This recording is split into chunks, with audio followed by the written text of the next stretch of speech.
Good morning, everyone. Good morning, good afternoon, good evening. This is Barbara Tahuska-Jones with International Cooperative Research Group.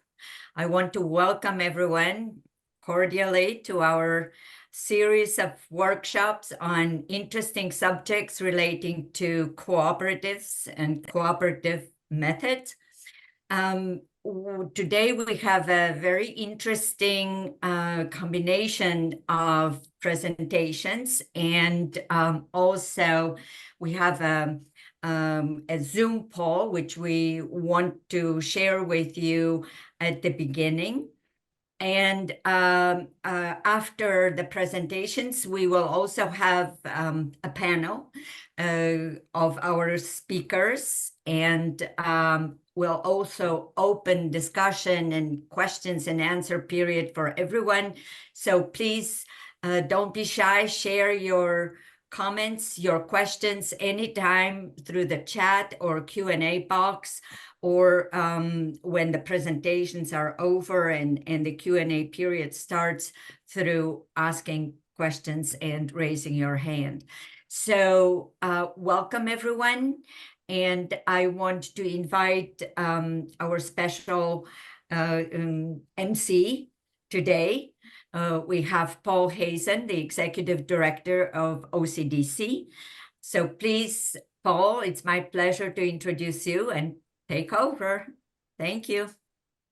Thank you, Barbara. It's great to be here, and I want to also extend my warm welcome to everyone around the world who have joined us today for this important topic, worker cooperatives and international development. Worker cooperatives are a powerful force in many countries around the world, and you'll learn more about that today. However, the exception is here in the United States and in many of the countries where the OCDC members work. The purpose of our webinar today is to introduce worker cooperatives as another tool for an economic development in an inclusive economy. We hope to inspire a new appreciation for worker cooperatives as a standalone project or integrated into a larger development strategy. To understand our audience better, we want to hear from you. So we're going to start today by conducting a poll, and I'd like to invite my colleague, Salandi Brown, Communications Manager at the International Cooperative Research Group, to conduct the poll. Salandi? Thank you, Paul. Hello, everyone. In just a few moments, we will be launching a Zoom poll with the two questions that you see on the screen. In the first question, please rate your current knowledge of worker cooperatives on a scale of 0 to 5, where 0 means no knowledge and 5 means excellent knowledge. And in the second question, we'd like to focus on the top challenges you've identified with worker cooperatives. Now, these areas that you see on the screen have been organized according to your registration responses. A selection of these responses can be seen on the screen. So please help us distill these even further by indicating which top two areas you find most challenging. With that, Nick, please launch the Zoom poll. All right, it looks like the Zoom poll is now open. Again, in the first question, we're asking you to rate your knowledge of worker cooperatives, where 0 means no knowledge, 1 means very limited knowledge, 2 means a basic knowledge, 3 means moderate knowledge, 4 means good knowledge, and 5 means excellent knowledge. And then we'll ask you to just scroll down a bit and mark the top 2 challenges that you encounter with worker cooperatives. Again, this could be whether understanding the structure of worker cooperatives, the financial aspects, training, or just marketing the worker cooperative model. So it looks like we have most of our attendees who have responded. So Nick, if you could just close the poll and share the results.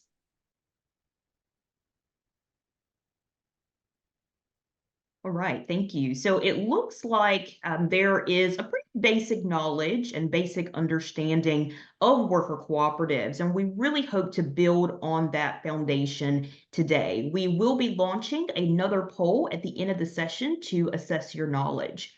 It also appears that the top two areas that are the most challenging for attendees when either working with or understanding worker cooperatives are the structure and finance. So by the end of today's session, we hope that you will have a clear understanding and practical strategies to address these challenges.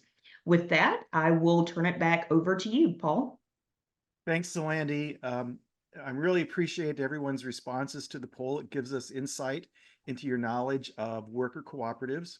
At the end of the webinar, we'll have time for you to ask questions.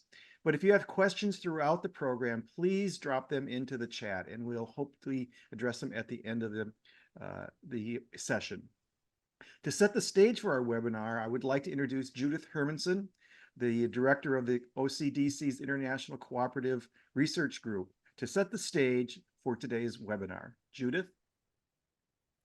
Thank you very much, Paul, and echoing what my colleagues have said, a very, very cordial and warm welcome to all of you who have joined us today. We're delighted to have you with us at one of the ICRG's virtual learning hours.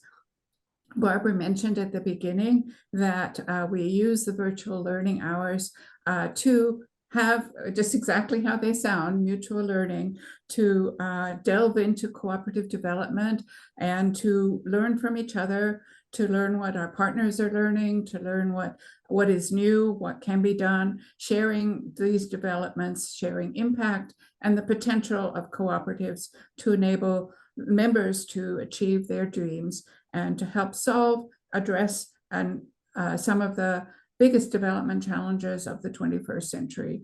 We truly believe that cooperatives in their various forms are part of the solution. As Paul said in his brief introduction, that they can be thought of as sort of project or individual initiatives, as well as a strategic approach by those who are designing programs and providing support to advance locally led development around the world.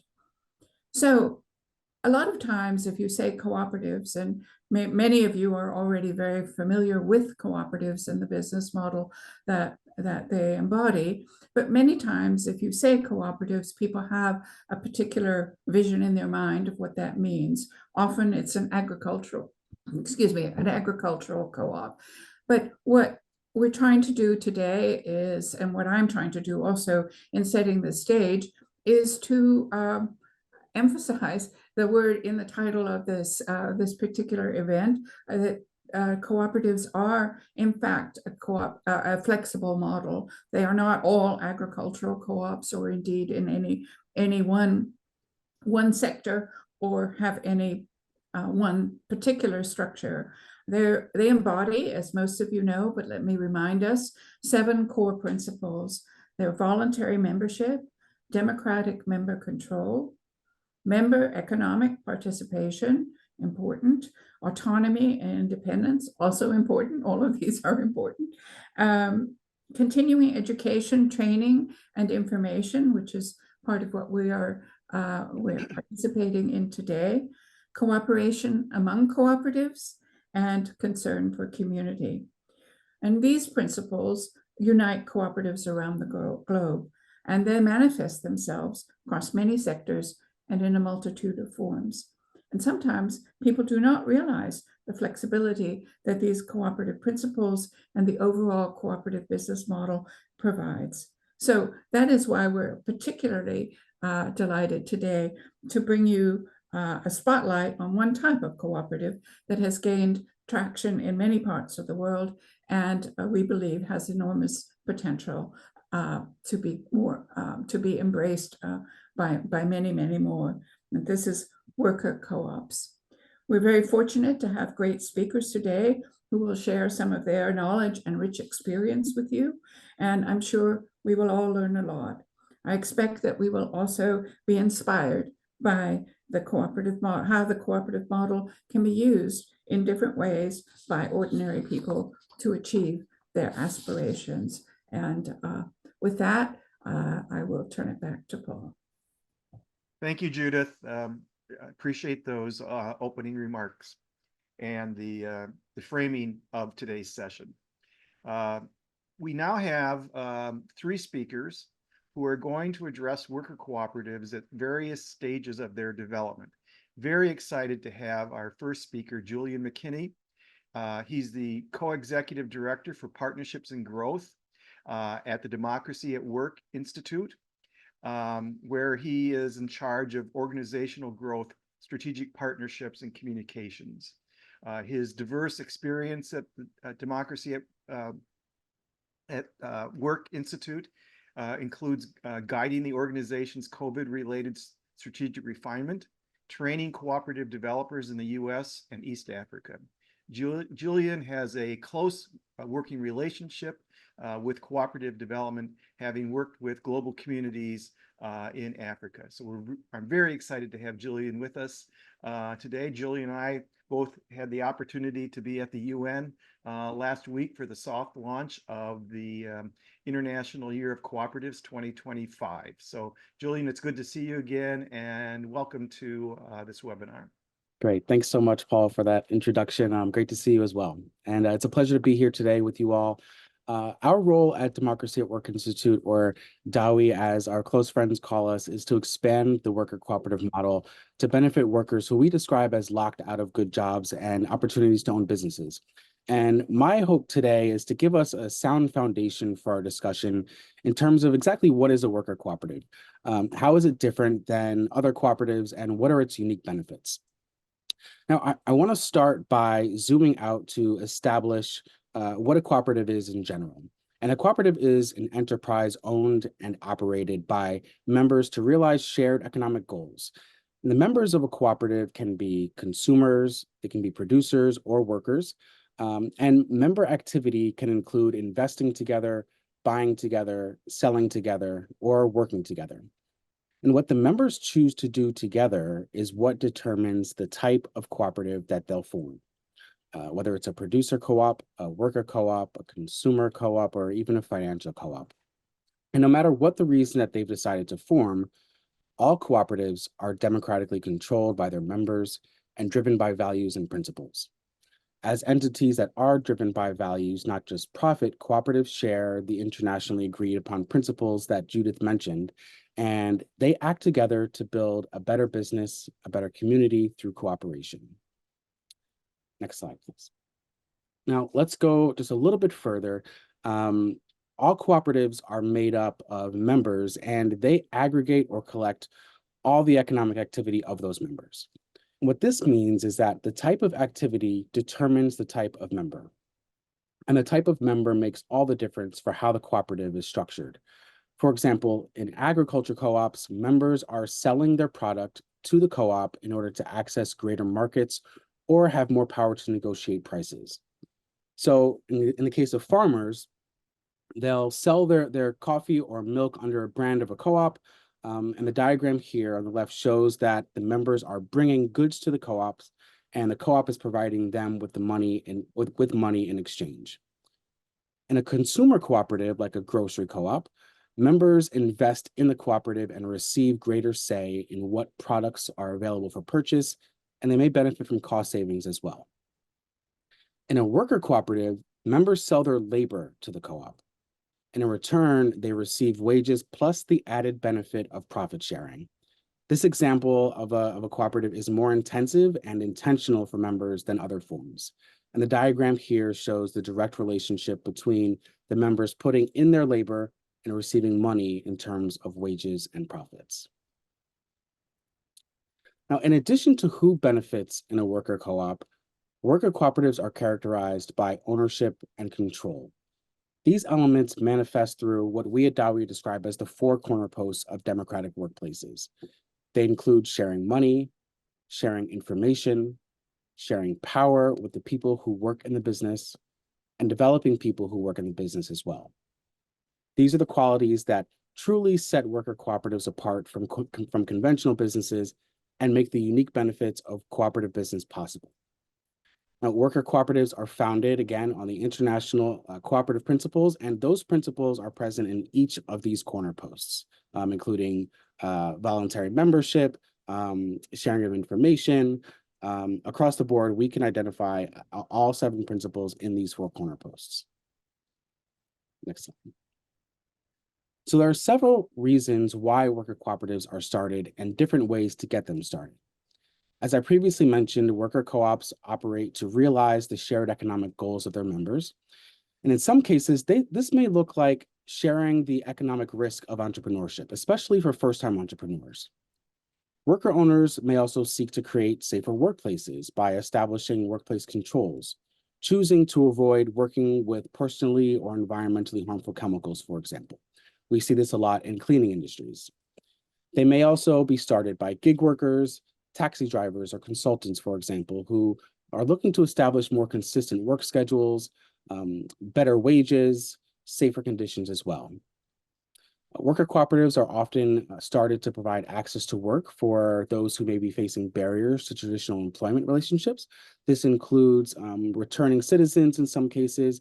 It may also include folks who have been unable to use their training in ways that they wanted to, and really access the wages and the career that they'd like to start off on. Worker co-ops also offer a way for business owners to do business based on values, and they can help a thriving business grow or continue operations as part of a succession process. In each of these instances, we see that a thriving worker cooperative can be started, and there are a few ways that they can get started. The chart on the right illustrates the three most common approaches that we see here in the US. Most worker co-ops are self-startups. They are started by workers who organize themselves around a shared vision and a set of skills. Others are started by an NGO, particularly those businesses who are designed to address specific economic and social challenges. And a growing number of conventional businesses are transitioning to worker ownership with the help of an NGO and financial advisors as part of a succession or values-driven process. In these businesses, ownership is transferred from a single owner to a group of owners, to a group of workers who will become owners. And across the world, next slide, please. Across the world, worker co-ops are meeting the needs of workers who are faced with an array of challenges. They are notable in many countries, and I want to just briefly shine a light on what this looks like. In the US, worker ownership is a small but growing segment of the economy, with an estimated 1,200 worker-owned businesses in existence. The model is increasingly being used as an equitable economic development tool and by workers who are seeking to access the fruits of an economy that they've been excluded from otherwise. Common examples include healthcare workers, gig workers, and a growing number of professional creatives. The US map that you see here on the left shows where ecosystems of worker co-ops are particularly concentrated, but a growing number of municipalities, nonprofits, and workers across the country are using the model to improve economic conditions. One other profit-sharing model that's notable here in the US is employee stock ownership plans. They are much more popular than worker co-ops, with over 7,000 in existence, but the worker cooperative model in particular has significantly grown in the past decade, specifically with smaller businesses. Several countries around the world are particularly noteworthy for their cooperative systems, and here in the US, we often look to them for examples of what we might be able to apply domestically. And it should be noted that these are places where worker co-ops have risen up and expanded during economic crises to create greater economic opportunity. Spain, specifically the Basque region, is home to 18,000 worker co-ops today. Worker co-ops grew after World War II, mostly in manufacturing, but they also include insurance cooperatives, banks, groceries, and more. Italy has over 25,000 worker co-ops, which also grew after World War II. A regional government was formed in Emilia-Romagna and started manufacturing networks. Today, this region has the most cooperatives in the world. Argentina has more than 6,000 worker co-ops.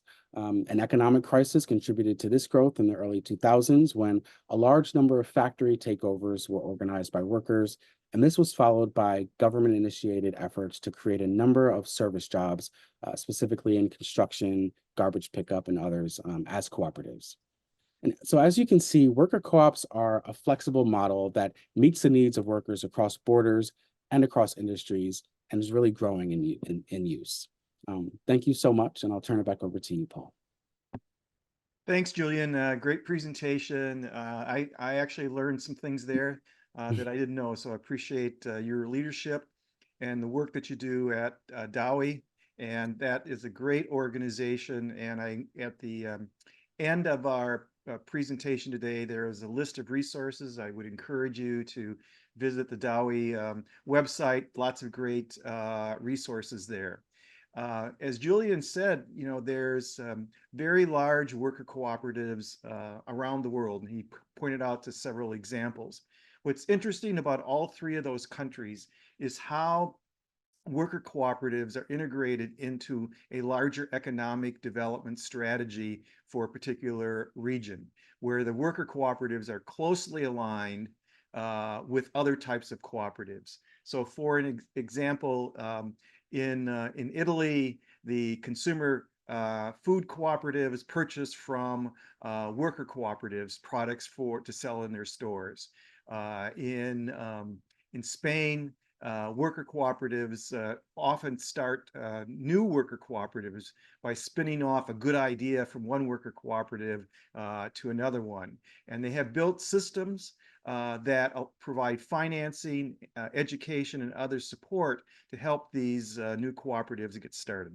So there's some great models out there for us to learn from and examples that we can truly use in our economic development strategies. So thank you, Julian, for that great presentation and for educating us about worker cooperatives here in the U.S. and around the world and how they can be a flexible model for economic development. I'm excited to introduce our next speakers who are going to talk about a startup worker cooperative in Uganda. Some of us know Johnson Anita very well, and who's going to be presenting along with his colleague Carolyn Natabona, who have started an innovative health worker cooperative in Uganda, building on the work that HealthPartners has done in that country for many years. So I'd like to turn it over to our next speakers. Thank you, Paul, and all participants and the organizers. I'm very glad to be part of this. Can you hear me, Paul? Confirm? Yes, we can. Oh, nice. Thank you so much. I think Julius or Selandi, you can turn over you can go to the next slide, please. Thank you very much. My name has been introduced. I am the board secretary of Uganda HealthPartners Cooperative, and I'm also the chief of party at HealthPartners Uganda, which is transitioning to Kenya. And I want to say Uganda HealthPartners Cooperative was really begun by the team that I'm seated with here. I think we are forming majority of the participants on this call for locally led sustainable development, and we are registered as a unique worker cooperative because we offer unique services to overcome, access to health challenges in our country. But we are also a unique worker cooperative because we are different professionals, medical health workers, teachers, accountants, and all. We agreed that we can really continue to do the work that HealthPartners Inc. started in Uganda 25 years ago, because we also have the expertise, the knowledge, the skills. And when the transition occurred, we decided to continue to do this work. And the best vehicle that would really bring us together as a team was a business model that really is in the form of the cooperative. And so we are established as a legacy organization to continue doing that work that was started way back in 1997.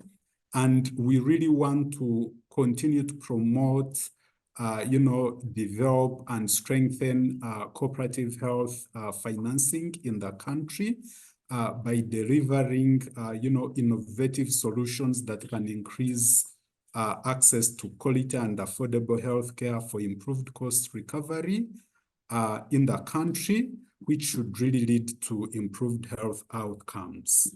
Next slide. So our vision is to see that our communities can be resilient to access, quality and affordable healthcare for improved health outcomes. And like I've already said, our mission is to see that this work can lead to increased quality, access to quality and affordable healthcare through the cooperative health business. And this is what we really have our niche in, and we want to see that all the people that we've been working with in the country, the stakeholders that have been offering services to their members can continue to do that. So our goal is to make sure that we strengthen these locally led health cooperatives in an environment that improves the health system and increases access to quality and quality healthcare for improved health equity and outcomes in the whole country. And as you'll be seeing, we started when we had few health cooperatives, but as we talk now, there has been an increase from about 7 health cooperatives to now 30 registered cooperatives in the country. Next slide. So UHPC has got a governance structure, a leadership structure that is comprised of the members like any other cooperative. We have a board of directors and some committees, 2 committees, one for audit and another one for vetting to make sure that the human resource issues and leadership issues are well managed. And then we have management staff that run the day-to-day business of the cooperative. And the services that we really want to offer at the startup include improving cooperative capacity and making sure the enabling environment is, strengthened through offering cooperative board governance training, cooperative health insurance management, provider support supervision in the sense that care providers who offer health insurance need to learn, need to strengthen their system, need to have identification system that can enable them not to lose money, need to make sure they sign MOUs with the care providers that are offering health insurance services. So these are the services that we offer to the other cooperatives and stakeholders that want to offer health insurance services. Next slide. The other services involve member engagement meetings so that the members in health cooperatives are able to hold their leaders accountable and demand for quality care. Then we train the board to make sure that they have their systems working properly so that the cooperative can be able to make money. The cooperative can be able to only serve members that have, prepaid for services. We train on cost pricing and premium, setting for care providers to know how their business is working and whether they are able to earn some money out of it. And then we also help them to learn how to review their data and use that data to make decisions, but also improve the performance. And then in the work that we do with the stakeholders, we ensure that they integrate gender therein so that they are able to make sure that health services are, accessed by the entire family, and there are resources available for the members to make sure they can access the services. Next slide. So how is this worker cooperative going to work to ensure that the health cooperative model can help people access their services? The health cooperative model has got, the board, the members and the care providers who work together to make sure that, members can get the services they need and the care providers get the resources they need to offer those services. So as Uganda Health Partners Cooperative, the worker cooperative, we make sure that this model works very well. The health cooperative model works very well, is managed very well. And we have seen the benefits of this model because it helps protect members against high out-of-pocket health expenditures, and members are able to seek care early. So as a worker cooperative, we ensure that we work with the stakeholders in their various cooperatives, health cooperatives, to see that they can, benefit from the health cooperatives that they are in. Then we also help them to increase, it has helped them to increase cost recovery, especially the care providers, and they have been able to reduce dates because members in health cooperatives pay upfront, and there is no need of the care providers going around, giving people date and then going to collect the date that is not there. Then it has promoted sustainability regarding access to quality and affordable health care. And this is why we really want to see that the health cooperative model can continue to thrive in the country through our worker cooperative as a unique service, as I've already indicated, because at the end of it all, the members within the health cooperatives are able to have improved health outcomes. Next slide. So there we have the launch of Uganda Health Partners Cooperative, which happened last month here in Kampala. And on my left, I think that is the left, on the left of the screen, there we have the members that comprise Uganda Health Partners Cooperative. And we had the opportunity of hosting Jennifer and I think Rebecca, who could be on this call, and we were launching the health cooperative. So as Paul introduced, we are young, we are new, but we have made tremendous progress, and now we are ready to continue doing the work that was started by health partners, and which work we have really owned as a team, as members. And if we were not to continue doing it, then it would probably stop there. So that's why Uganda Health Partners came into being, so that this work can continue to be done. Thank you very much. Back to you, Paul. Okay, thank you, Johnson. What a great example of locally led development through cooperatives, empowering people to, set the destiny for their lives and their communities. So thank you very, very much for that presentation. We're going to move on now to our next speaker and presentation. One of the great benefits for me in working in the cooperative movement is to watch young people come into the movement, people who don't have much experience with the cooperatives, and then they fully embrace the cooperative business model. And I can take a little bit of credit for bringing Ashley Host into cooperatives, as we were colleagues previously here at OCDC. So I really I'm really pleased to have her with us today and presenting a video about the work of global communities. Ashley, it's all yours. Thank you so much, Paul. As Paul mentioned, my name is Ashley Holst, and I work for the organization Global Communities, leading our cooperative development portfolio. We are implementing a project that we call CLEAR Plus, that stands for Cooperative Leadership, Engagement, Advocacy, and Research. This project is currently being implemented in Kenya and also in Guatemala.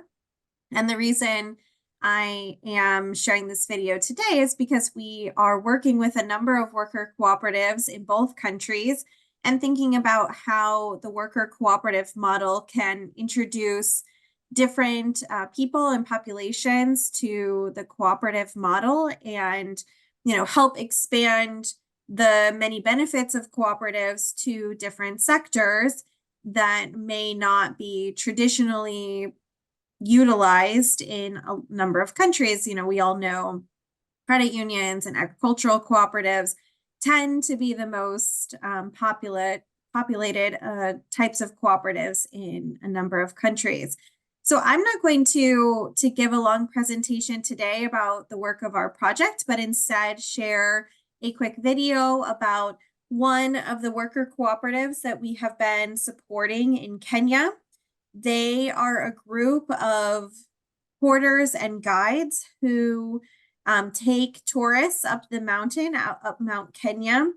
And when we met them many years ago, they were basically a community group, a group of independent entrepreneurs who were working together to try and make their lives easier and their business stronger. And over a series of years, we helped them to formally create a cooperative and register as a worker cooperative.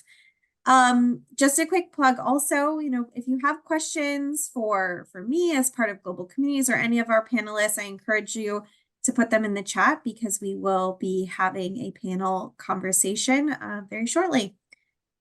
Thank you so much. Slanda, if you want to play the video.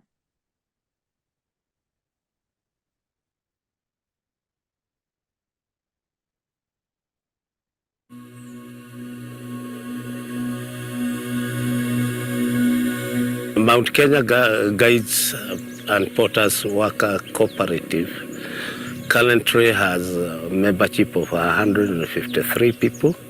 However, during high season, we engage from the community young people, about 200 of them. We came to know Worker Cooperative through Global Community. I think when Global Community started their program, they approached Nyeri County. We had been working with Nyeri County. It was a great and a big achievement for our cooperative because we received the certificate from the Deputy Governor of Nyeri. They were already sort of an informally organized group of around 150 porters and mountain guides. So we took them through pre-cooperative training, what it means to be a cooperative, what are the principles of cooperatives, how do you manage a cooperative. Global Community organized a training on digital marketing. So we have benefited from Global Community. We also did some training for them around safety, around customer management, around record keeping. So the county has been doing its part, Global Communities has been doing its part, but more importantly, the cooperative themselves, they are self-driven, and this is what gives us this commitment to that cooperative, because we can see sustainability into the future where they are not overly dependent on the government and not overly dependent on any other kind of donor support. We moved to Worker Cooperative so that each and everybody can be a winner. We have guides who are very specialized in identifying birds within Mount Kenya. We have guides who are well trained in botany. For example, in Mount Kenya we have 83 endemic plants. That means they are never found anywhere except in mine. We have guides who are able to help you know different animals. Our cooks are trained on all cuisines that they can make. And we have the porter who assist them to catch their birds and still to catch the food for the duration you are going to the mountain. We realized that if the club had done this as a workers' cooperative before, the years that we have been there, now we could be very far. We could be very, very far from where we are today. We have systems of governance where we have the constitution, we have the committee, which is elected on a given period of time. On accounting, we must subject our accounts to an auditor who is registered by the government. Because we are doing business, we have what we call boardroom meetings. In any case, you have gone to the mountain, there is an issue that needs to be solved. We don't have to wait until we have special general meeting. We call a meeting instantly so that we can discuss and solve the issue. We see cooperatives as perhaps the strongest cog in driving the socioeconomic transformation that we are looking for as a county and as a country. Because it's doing tourism, it tends to have almost three benefits. One, bringing revenue to the country. Two, being an employer. Three, helping the community within the region. Me personally, I have benefited financially through the cooperative. I have been able to sustain my family. I have been able to educate my children through this cooperative. Before this, we are just working, be paid, and you take all your things. Now you have to take the money, and some of the money, it's being saved. I have sold eggs even to the cooperative. I've been selling some potatoes, some beans if they need them. Wao wamedecide kutupatia equipment, okay, which is more than good.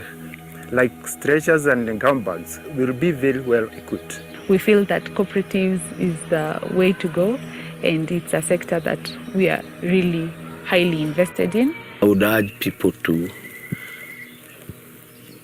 create worker cooperative because they will be able to pool different talents, different expertise, different skills, and each one at the end of the day will benefit.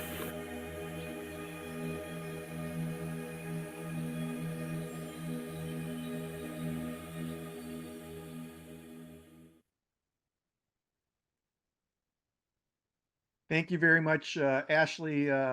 What a great story.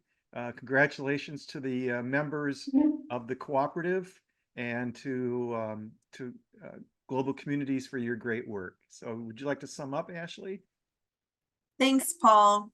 You know, every time I watch that video, what really just stands out to me is how each of the members shares a little bit about how their own independent business and their own families have been impacted by their ability to formalize this cooperative. I think to me, it really stands out that many of them are doing the same things from day to day as they were doing before, but they're able to do it so much better now. They talk about having more structure within the business, more business opportunities available, and even relatively simple things like having access to quality tents and materials for their clients to have a better experience climbing the mountain.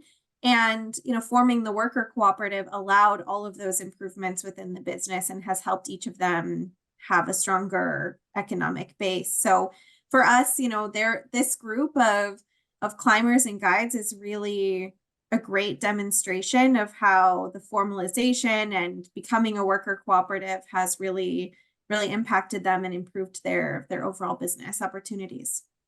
Thanks.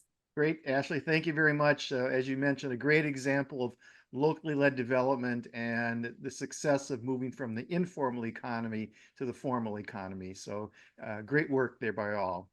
Thank you. The cooperative movement is strong and vibrant because the business model is flexible and can be adapted for many innovative solutions.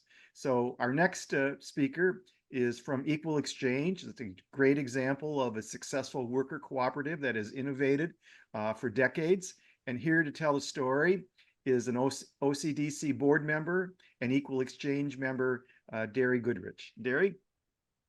Thanks, Paul, and hello, everyone. It's wonderful to be here today and to share the stage with all of today's speakers. As Paul said, I'm DAWI Goodrich. In my day-to-day role, I'm the chocolate products manager at Equal Exchange. I also am on the board of Overseas Cooperative Development Council and want to say thanks to the OCDC staff for making this event possible today. I will be speaking today about Equal Exchange and our model as one of the oldest and largest worker-owned cooperatives in the United States.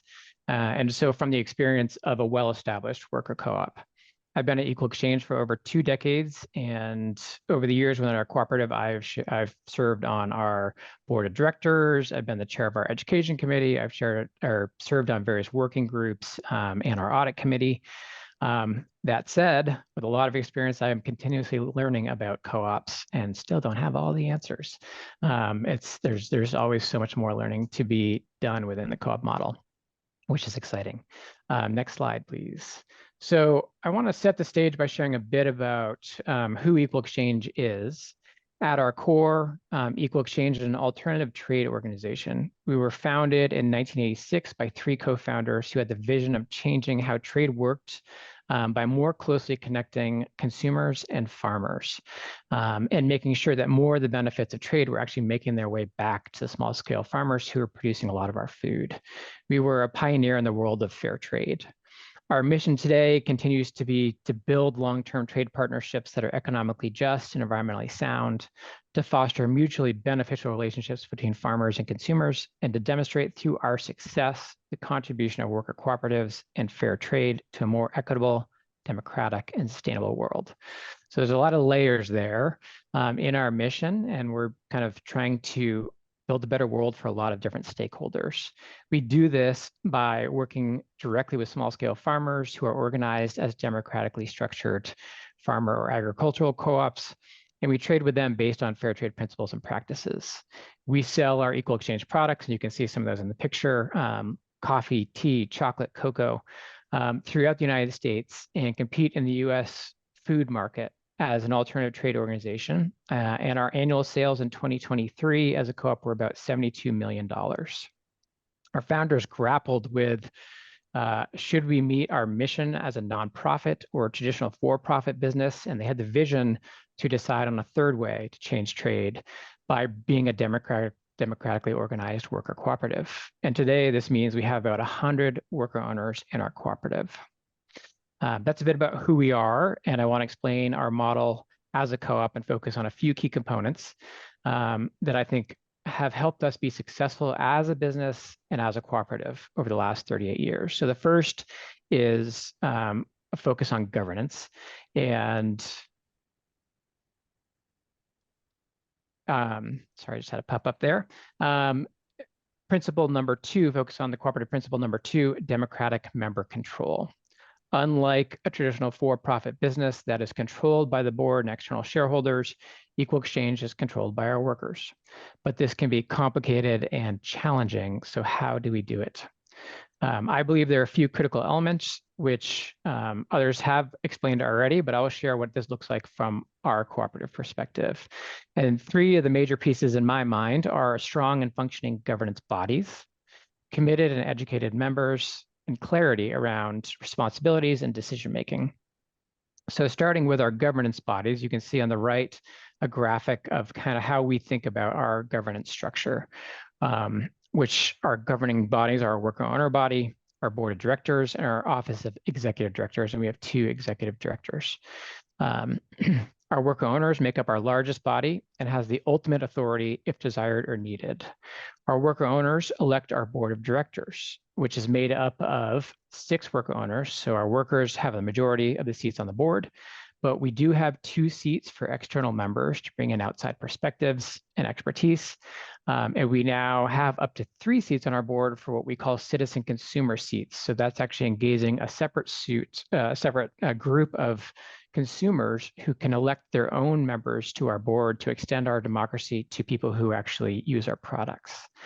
Our executive directors should be implementing our business strategy and tactics to meet our vision and mission, and our executive directors hire our workers.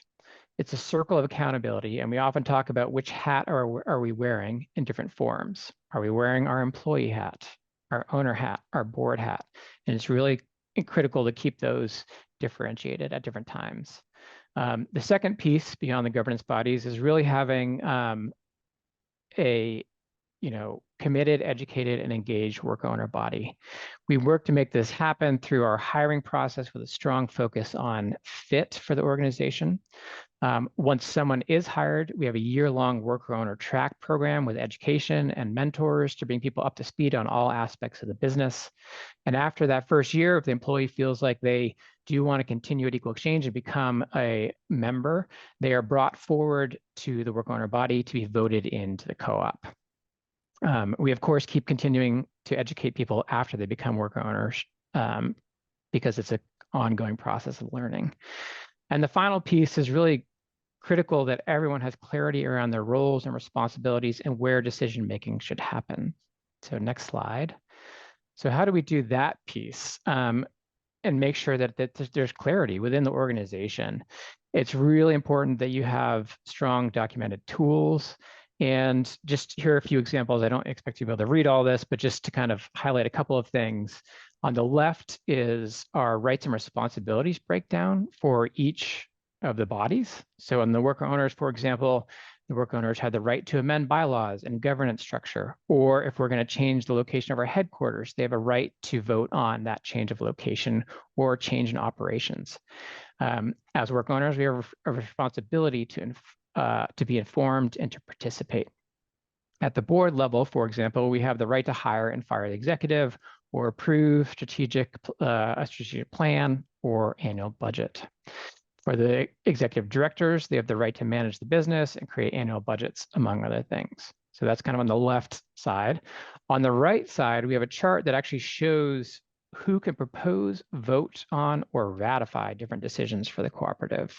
So this is really creating clarity about who's bringing things forward, who has the ultimate authority, about what votes can happen or ratifications happen at which different levels. And you can see on the right side, our executive directors, our OED, have the right to propose all sorts of things, but they cannot actually have the final say, right? So those things can get passed or voted on by the board or the work owners, depending on what the action is or the plan is.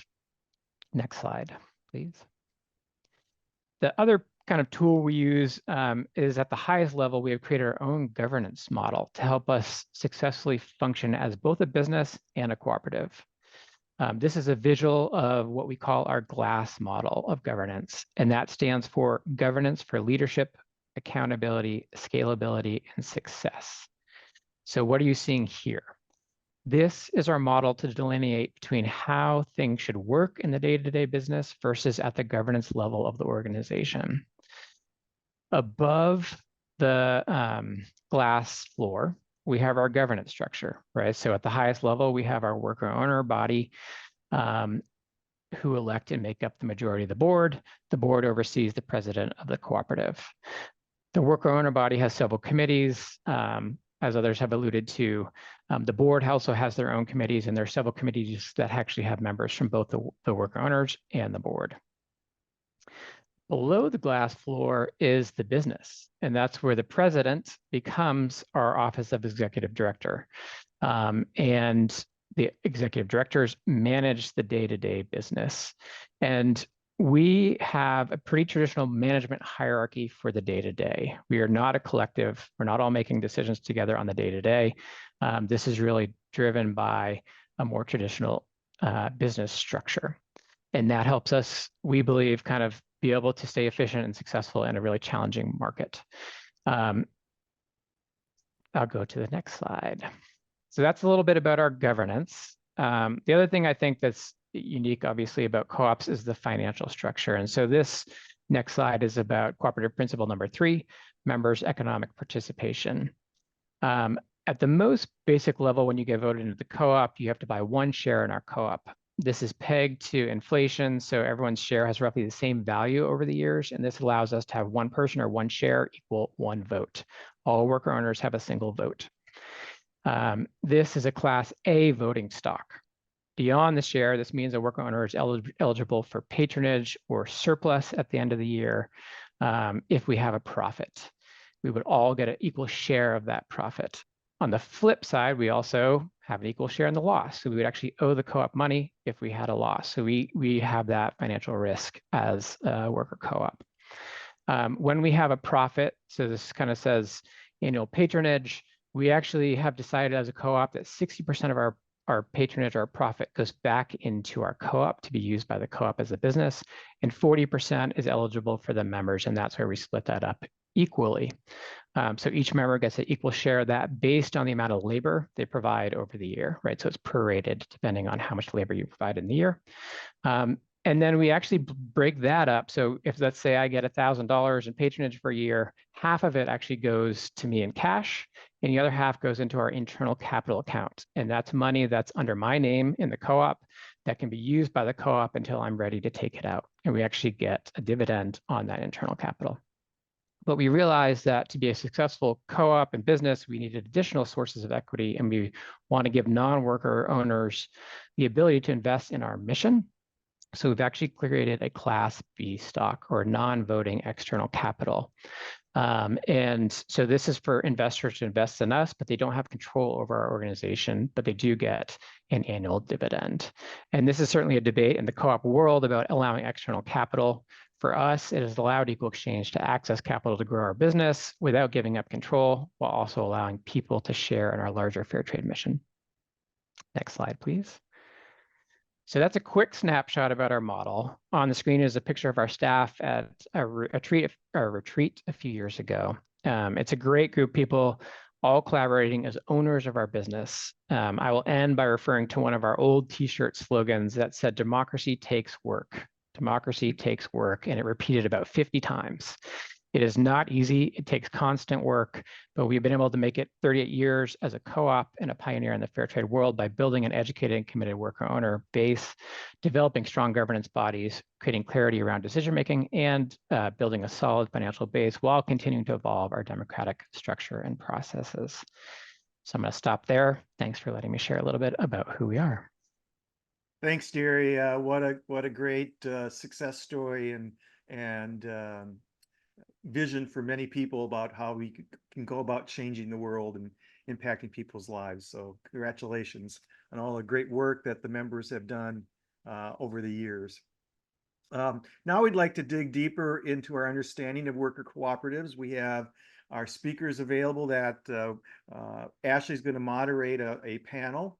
Again, if you have questions, please drop them into the chat and we'll get to them. And we're actually going to be opening up for questions later in the webinar. So Ashley, I'm going to turn it over to you to be the moderator for this panel. Thank you so much, Paul. And thanks again to each of our speakers today for kicking off a presentation to start this dialogue. We've had a number of examples now this morning of different cooperatives at different stages of development, some like Equal Exchange, which have been around for a very long time, and others like the Climbers and Johnson from the Health Cooperative, who are demonstrating newer cooperatives that are really in their early stages. So I am going to kick us off with a couple of questions, but I really encourage everyone, if you do have questions for the panelists, please put them in the chat and I will make sure to ask them as we go along. So actually, Derry, if I can start with you, and actually before we do that, our panelists, if I can invite each of you to turn on your cameras, our facilitators will spotlight each of us here. Awesome. Thank you very much. So as we start off, Derry, I want to start off with a question for you. You talked a little bit in your presentation about how folks join the cooperative and the process for onboarding and becoming a member. But one of the questions that I get quite often in my work is, how is it possible for people to have different jobs in a cooperative? I think the the basic understanding is to have a worker cooperative, we all must do the same thing in the same way at the same time. So can you speak a little bit to how within Equal Exchange folks fall into their different roles, and how do you work as a group to keep different types of positions, goals and objectives aligned in the overall cooperative? Yeah, thanks, Ashley. And I mean, I will say, right, like Paul alluded to, it's a flexible model. And you're going to see very different approaches to this depending on the co-op, the size, where they are, and how mature, where they are. Equal Exchange at this stage, right? We're 100 worker owners. We've been around for almost 4 decades. So, and as I alluded to, kind of our business structure is more traditional. And so we hire people into specific job descriptions and job positions. So when people are hired, they know exactly what they're getting hired for. And so it's pretty delineated in terms of our structure with different departments, and you're getting hired into a different department. So let's say for me, I'm our chocolate products manager. I'm responsible for overseeing our chocolate strategy, our chocolate products, purchasing, inventory management for chocolate products.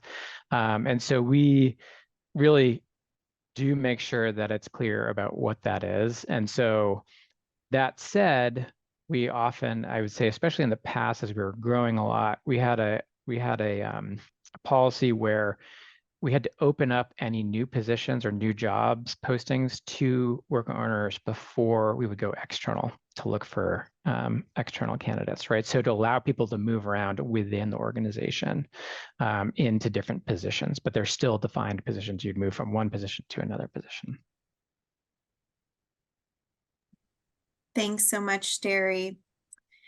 Julian, I want to pass it over to you.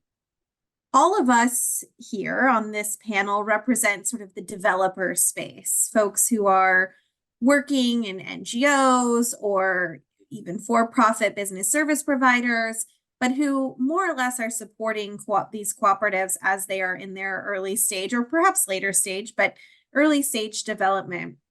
Can you speak a little more to the role of the developer and, how as NGOs we can work with cooperatives to help them grow independently and be able to ultimately be functioning independent from their NGO partners?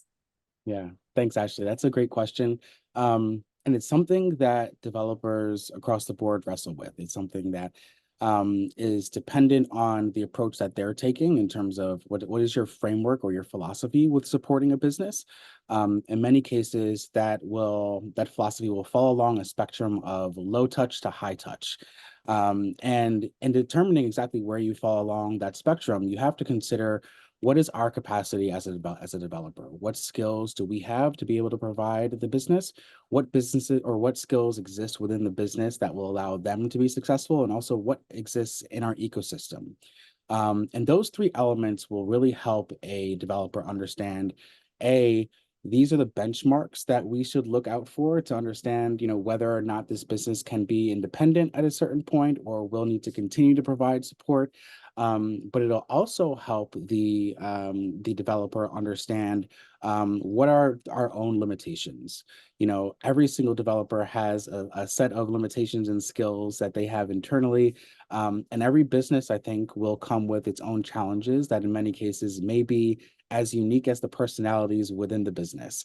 And so while there is sort of like a sense of really needing to be flexible to the needs of the individual business as it grows, there are, I think, frameworks and a traditional path that a developer can take to establish, this is going to be my general approach or the direction that we're going to want to lead toward. I think Derry's presentation was excellent in really illuminating how robust the systems can be within a cooperative to really help make decision-making function well, supporting individuals within a business. Those are all, yes, systems, but they're also skills that need to be developed over time. And so from a developer standpoint, not only do you need to establish those benchmarks that you want to look out for, but you also need a way to assess how a cooperative is developing, how the individuals within a cooperative are developing skills over time towards that benchmark or future success or future independence, rather.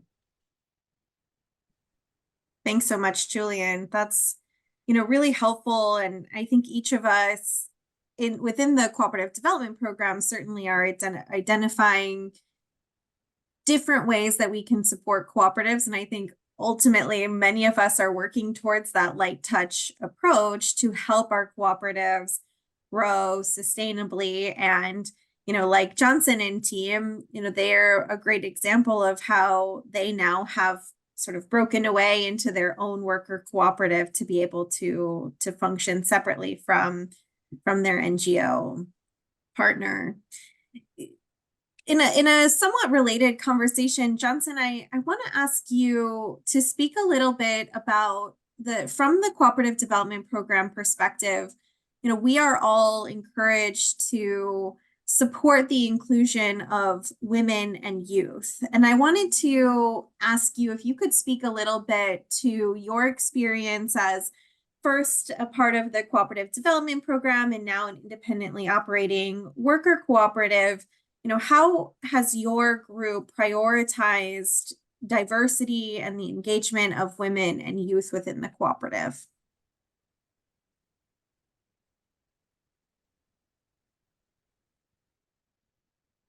Thank you.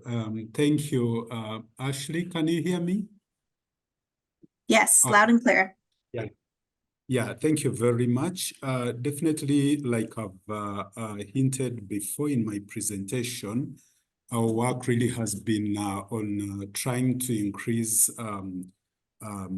access to quality, affordable care for, communities in the country here. And this work has been done for over 2 decades by health partners. And our data shows majority of the health cooperative members have really been women, because existing groups that are already doing something within the community come together, identify a care provider of their choice, and then negotiate with this care provider to offer them a range of services. And so you find, because most of the groups have been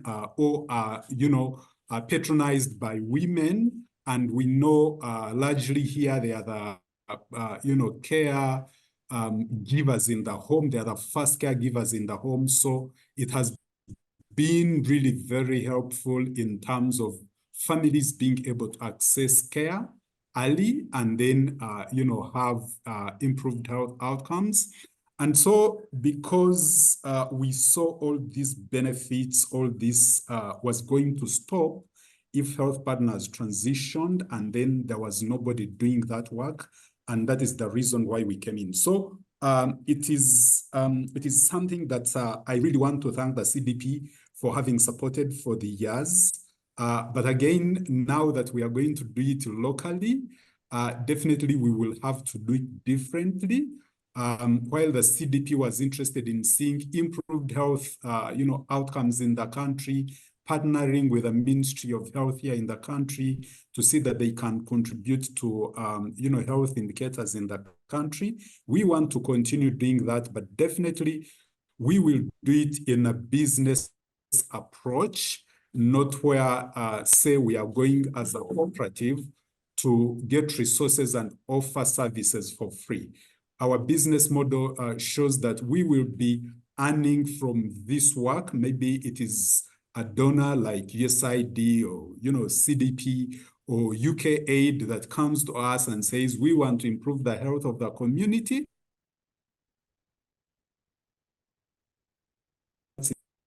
In the tree, you have the skills, you have the staff, you have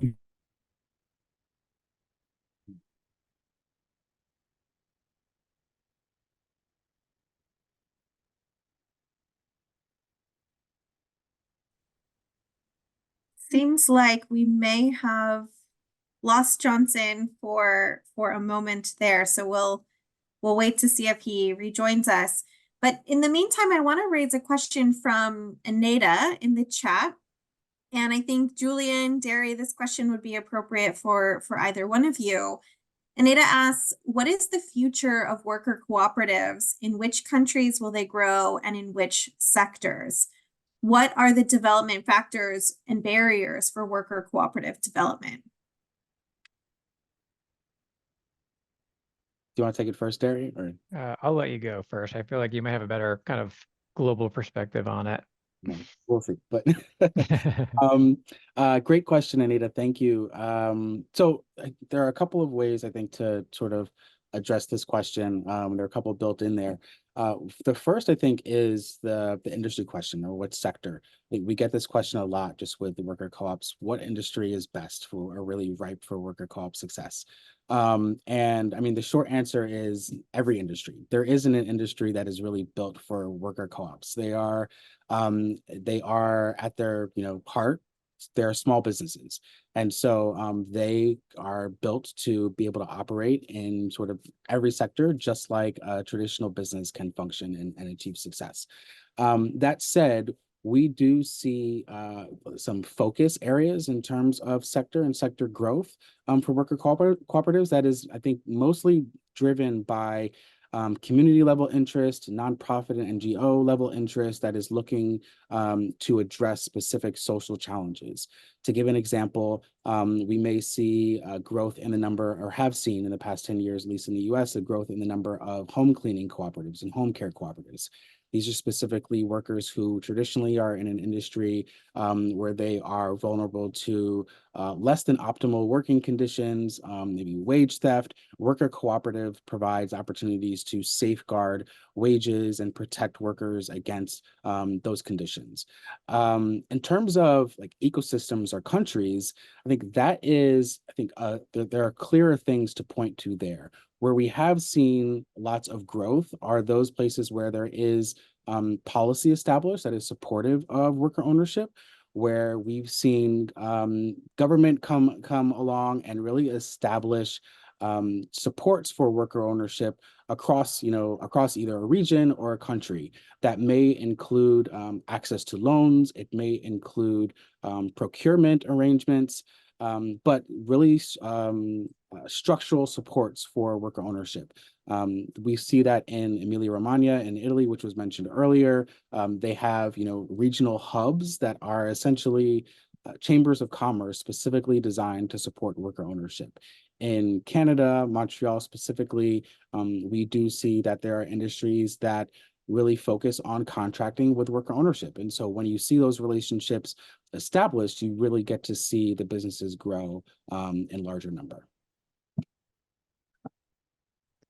Yeah, I mean, I'm actually going to be honest. I don't think a perspective on that. I think what's been great to see in the U.S. is just its growth in a support network, right? With the creation of Democracy at Work Institute, the Federation of Worker Co-ops, and having those kind of institutions are going to be critical, right, to kind of grow an overall worker co-op ecosystem within a country. But I don't have much in terms of specific locations to add. Thanks both. For me, this actually ties very nicely into the question Rebecca had posed in the chat about whether the rich history of cooperatives in Kenya in the dairy, coffee, and sacco sectors had supported, our decision to work on worker cooperatives in Kenya and particularly the Mount Kenya climbers. And to me, the answer is yes. One of the reasons Global Communities has selected Kenya and Guatemala to work on advocacy of the worker cooperative model is because they are both countries where there is a strong cooperative sector. Folks do understand the cooperative model generally, and they also see the benefits of collectively working together for various reasons. And for us, that has really helped us to advocate for the worker cooperative model, allowing us to focus really on those specifics, as Julian has been sharing about, what makes a worker cooperative a little bit different from an agricultural producer or certainly from a SACCO. And, for us as an NGO to be able to focus on those differentiators instead of having to start from scratch introducing the cooperative model. And we've also seen the climbers are an example, and others that we're working with, where we are able to find connections for worker cooperatives to be able to work alongside credit unions or larger dairy cooperatives, coffee cooperatives, to encourage cooperative to cooperative collaboration, basically, to continue that growth. I see, Johnson, you've reconnected with us, which is great. So I want to give you an opportunity to finish any thoughts you had about gender, and pointing out that there's a number of questions in the chat about youth as well, and young people, and thinking about perhaps in your cooperative or from your perspective, other worker cooperatives, how can young people get more involved in worker cooperatives? Thank you. Shri, I'm sorry, my connectivity dropped, but I was trying to say that women involvement in the health cooperatives really makes it easy for families to access the care they need. And because of that, there is no way how, for example, the issue of leadership in cooperatives can be, resolved without women involvement. And then I posted in the chat that our law requires, to have a youth representative on the board, and then at least a third should be women. And we have seen this law being complied with. So I think there is good, I would say, indicators in terms of gender involvement in the cooperatives, especially the health cooperatives. But Ashley, I'm here with one of my colleagues, Caroline. Maybe Caroline could come in and add on. Thank you. Thank you so much, Johnson. Also, okay, thank you. I would like to point out that the fact that we support cooperatives to integrate gender or gender mainstreaming in whatever they do in the matters of the cooperative, but also health, we find that we are having women or the female gender that is coming on board and participating in all aspects. There are cooperatives that we were supporting previously that had more women actually on their board. And you find that, they are reaching out to other women to participate more. Even the youth who are serving on the board are able to reach out to the youth to interest them in matters regarding the cooperative and their health. Yes, that is it. That's what I wanted to add on, Johnson. Thank you. Thank you, Johnson and Carolyn, for those responses and insights about, how can we better integrate women into our cooperatives. Adeline asked a question first specific to the worker cooperative in Kenya, the Mount Kenya Climbers, as to whether there was a particular age of membership. And the simple answer is no, there's not a particular age that someone must be to join the worker cooperative. However, one of the things I have found very interesting about their model is that they do have a structure in place to help the members advance and grow within the worker cooperative itself. So many of the young people, as Matthew was talking about in the video, they draw from the community and bring folks in to support the cooperative during the busy season. And for the most part, those young people start as porters, the ones who are carrying the heavy loads up the mountain. But as they learn and grow within the cooperative, they have the opportunity to advance into a guide position or maybe a cook position, which offers them a little more seniority and has a higher pay opportunity. So that's one of the ways for the Mount Kenya climbers. They're working to engage more young people into their cooperative and giving them those on-the-job training opportunities to work their way into those higher level positions. Adeline also asked a question here in the chat about how youth or children in that age of 13 to 18 can benefit from worker cooperatives. She goes on to ask, are they able to receive help as far as healthcare or insurance? Are they able to take leadership positions on the board? And are they able to enter into the work field? Maybe Julian, I'd love to start with you if you have some examples from DAWI of either probably not worker cooperative, but children's cooperatives or opportunities for young adults to engage in worker cooperatives. Yeah, sure. So they're definitely not as common as cooperatives that are started or populated by adults, but we do see some cases across the U.S. where cooperative structures are being used to train or at least give skills to youth and then give them pathways to the job market. An example of this is in Massachusetts, the state of Massachusetts. There is a cooperative called Worcester Roots. It's in Worcester, Massachusetts, and they have a media program where they bring in youth from the community. They give them skills around using cameras, editing skills, computer software skills, and then over a period of time, then they go into the cooperative as they graduate high school, and the cooperative does business in the community, and then that's a source of income. We've also seen instances where the cooperative model has been used for college graduates or college students to be able to gain access to the workforce. In many cases, this is used where there may be a shortage of jobs. And so what's happening is your folks are bringing these college students together, helping them start their own business instead of relying on a corporation to hire them. They're starting their own business and they're able to use the skills that they gained through their degrees to become entrepreneurs and use their skills to make a living that way. Those are probably the two most common uses that we have seen for youth cooperatives here in the U.S.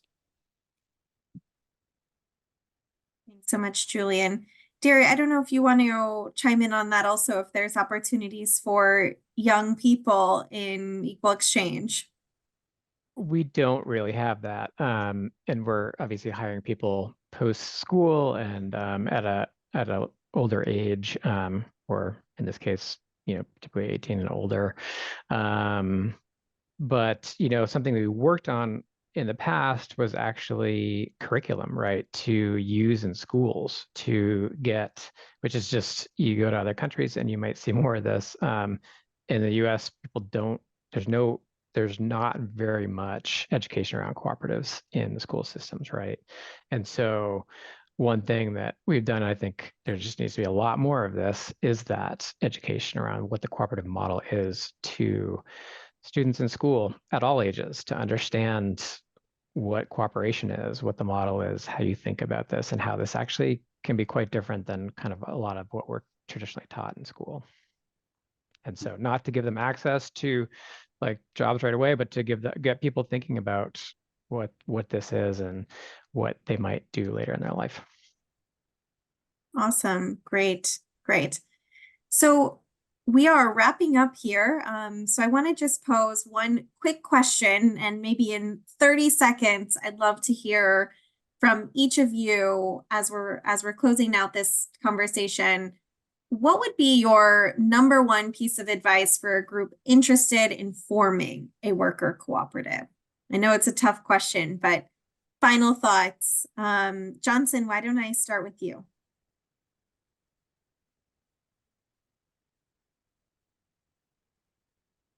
Thank you. Thank you so much, Ashley. I think it's been the need for the team to make sure that we can, help out to meet a need within our community. And in my view, that was the greatest reason for starting up the worker cooperative, so that the services that are able to support communities, access the needed healthcare services can be easily, advanced within the community. Thank you. Thank you so much, Johnson. Derry? Yeah, I think similar to that, be clear about the challenge or need that your potential members are trying to meet and make sure of the commitment level of people, but also know you don't have to go it alone, that there are resources out there to learn. Thank you. And Julian? Yeah. So, I mean, I want to highlight, I think, just a little bit of a different perspective and say that relationships and familiarization is probably the biggest hurdle that co-ops have in terms of success, whether it's being able to access loans or do business, what have you. So building relationships in your community, assessing what opportunities and resources are in your community as well will really contribute to, I think, long-term success for the business. Thank you. And Carolyn, do you want to add your piece of advice?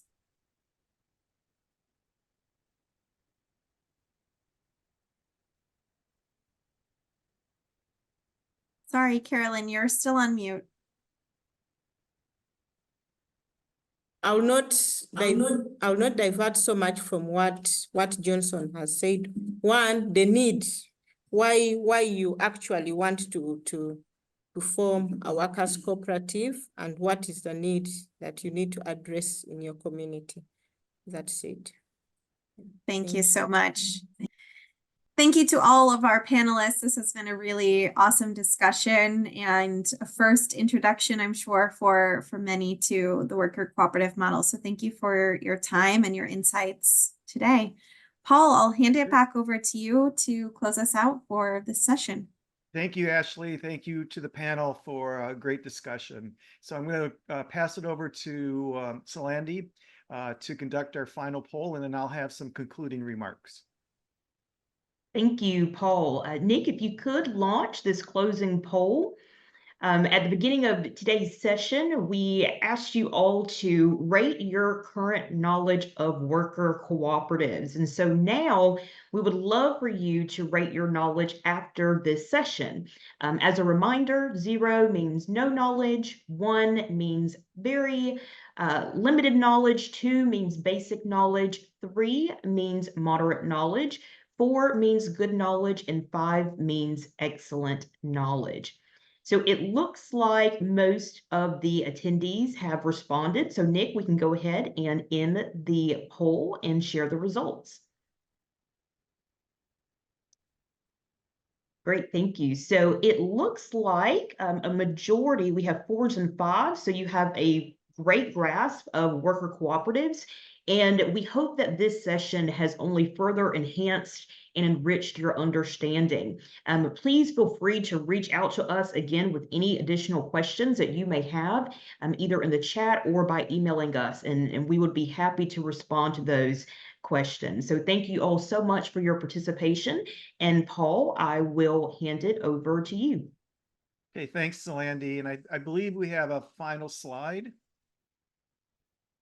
Yes, so here's a list of potential resources. We'll encourage you to seek out additional information. I want to thank our panelists today and to the staff of the OCDC International Research Group for their excellent work in organizing the webinar. Today's webinar has been recorded, and we will share all the presentations, the Q&A, with all the participants. So you'll get this presentation so you can click on to these links. Once again, I want to thank everyone. I also would like to invite you to our next learning event, which is August 21st at 9 a.m. The topic is Rural Development Through Cooperatives, Experiences from Poland, Ukraine, and Zambia. So please come back on the 21st of August and join us again for another webinar. And thank you very much for your participation. And I hope we'll take this information and think about how we can engage with more worker cooperatives as a strategy for empowerment, for economic inclusion, and for improving people's lives around the world. Thank you very much.